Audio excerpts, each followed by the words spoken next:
Bonjour à tous. Dans cette vidéo, nous allons faire l'exercice numéro 2 du chapitre Transformation chimique. Nous allons avancer ensemble. Pour tirer le meilleur parti de cette vidéo, tu auras besoin de l'énoncé, que je t'ai donné en main propre ou que tu peux télécharger sur Illico, et d'une feuille de brouillon.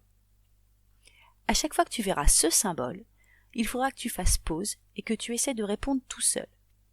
C'est important que tu proposes à chaque fois une réponse et c'est pas grave du tout si elle est fausse. Quand tu as terminé, tu pourras continuer la lecture pour découvrir la bonne réponse et les explications qui vont avec. Allez, c'est parti.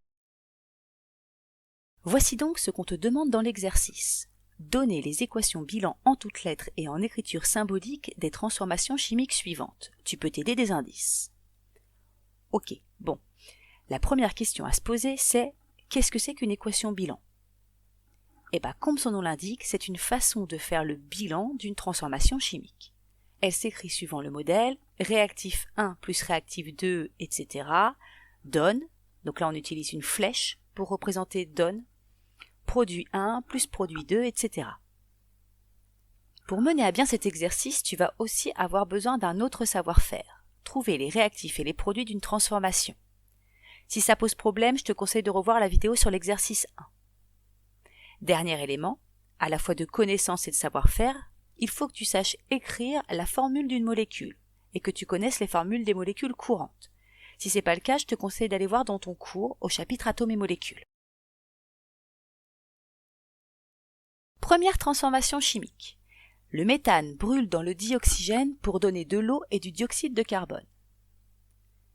La première chose à faire, même si elle n'est pas demandée expressément, c'est d'identifier les réactifs et les produits de la transformation. Fais pause, le temps de trouver. C'est fait? Ici, les réactifs sont le méthane et le dioxygène. Il y a également deux produits, l'eau et le dioxyde de carbone. Maintenant, nous pouvons, sans trop de difficulté, établir l'équation bilan en toutes lettres. Et c'est tout seul en faisant pause. On peut donc écrire le réactif 1, c'est-à-dire le méthane, plus le réactif 2, ici le dioxygène, donne le produit 1, l'eau, plus le produit 2, le dioxyde de carbone. Dernière étape, réécrire les équations bilan en utilisant les formules chimiques. Toutes les molécules citées font partie des molécules que tu dois connaître. Fais pause, le temps de les retrouver, dans ta mémoire ou dans ton cours, puis réponds à la question. Ici, on peut écrire CH4, la formule du méthane, plus O2, la formule du dioxygène, donne H2O pour l'eau, plus CO2, le dioxyde de carbone. Voilà pour le principe général. Passons à la question 2. Lorsque le fer brûle dans le dioxygène, il donne de l'oxyde de fer. Ici, il y a des petits chiffres en exposant. Ça veut dire qu'il y a des indices en bas de la page. Nous y reviendrons plus tard. Prends un petit temps pour trouver les réactifs et le produit en appuyant sur pause. C'est fait? Voilà la réponse. Le fer et le dioxygène sont les réactifs et l'unique produit est l'oxyde de fer. Fais maintenant pause, le temps d'écrire l'équation bilan. On peut écrire le bilan, toujours sous forme réactif, donne produit. Terminons avec le passage de l'écriture symbolique. Ici, on ne connaît pas le symbole du fer, ni celui de l'oxyde de fer, c'est là que les indices vont nous être utiles. Mets la vidéo en pause et essaye d'écrire l'équation bilan en symbole en te servant des indices. Prêt? Ici, on a donc Fe plus O2, qui est à connaître par cœur, donne FeO3.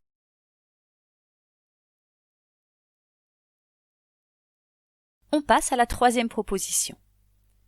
La description est assez longue et il va falloir en extraire l'essentiel.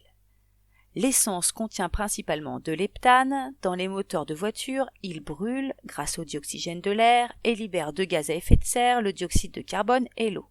Les voitures électriques ne libèrent pas ces gaz. Maintenant, fais pause et essaye de traiter seul l'exercice en entier. Identifie les réactifs et les produits, écris l'équation bilan en toutes lettres, puis en symbole grâce à l'indice. Allez, c'est parti. Corrigeons maintenant. On nous dit que l'heptane brûle dans le dioxygène, ce sont donc nos deux réactifs, et que cette combustion donne du dioxyde de carbone et de l'eau. Voilà nos produits. Il nous reste à formaliser le bilan. Heptane plus dioxygène donne dioxyde de carbone plus eau. Enfin, il nous faut remplacer les noms par les symboles. On connaît le dioxygène, le dioxyde de carbone et l'eau, mais pour l'heptane, on va se servir de l'indice. Comme on nous dit qu'il y a 7 atomes de carbone et 16 d'hydrogène, on peut écrire la formule, soit C7H16. Allez, une petite dernière, la formation de la rouille.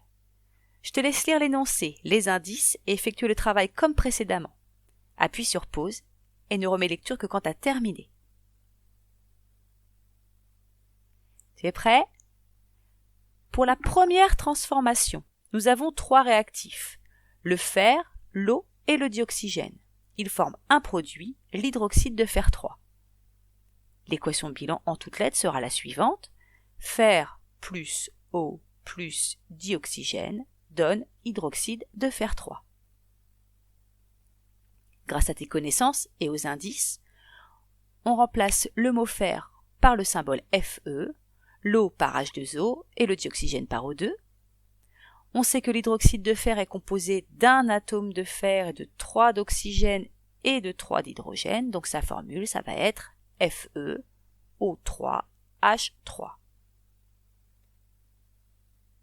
Pour la deuxième, on a une dismutation, c'est-à-dire qu'un seul réactif va donner plusieurs produits. Ici, l'hydroxyde de fer 3 va donner de la rouille et de l'eau. Pour le passage en écriture symbolique, on connaît déjà la formule de l'hydroxyde de fer 3, celle de l'eau, il ne manque plus que celle de la rouille, dont on nous dit qu'elle est composée de 2 atomes de fer et de 3 d'oxygène. Donc sa formule va être Fe2O3. Et voilà, tu es désormais capable d'établir une équation bilan.